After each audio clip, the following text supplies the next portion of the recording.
Samsung just confirmed what we've all been afraid of. They're giving up on innovation for the Z Fold 7. The sales numbers are tanking. The competition is crushing them.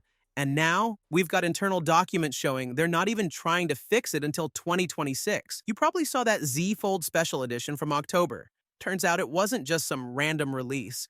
It's basically a preview of what we're getting with the Fold 7. The specs actually sound pretty good on paper.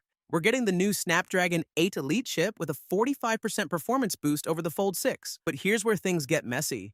Samsung's planning to raise the price above $1,799. The competition is just destroying them right now. OnePlus Open, thinner and feels way better in hand. That new Pixel 9 Pro Fold, completely different design that actually makes sense. Even companies like Honor and Vivo are making better foldables, and most of us can't even buy them here. Samsung's solution? They might actually remove the S Pen support just to make the phone thinner. The Z Fold Special Edition already did this. It's 1.5 millimeters thinner and 3 grams lighter than the Fold 6. But losing the S Pen? That's literally one of the main reasons people buy these phones. The display situation is interesting. We're looking at a bigger 6.5-inch cover screen and an 8-inch main display.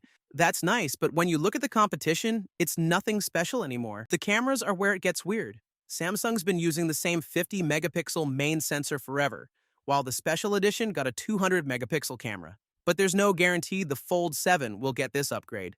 They're stuck using the same 10-megapixel telephoto and 12-megapixel ultra-wide we've seen for years. Battery life? Don't expect any changes. Same 4,400 milliamp hour battery, same slow 25-watt charging. In 2025, that's just embarrassing. Even budget phones charge faster now. The craziest part?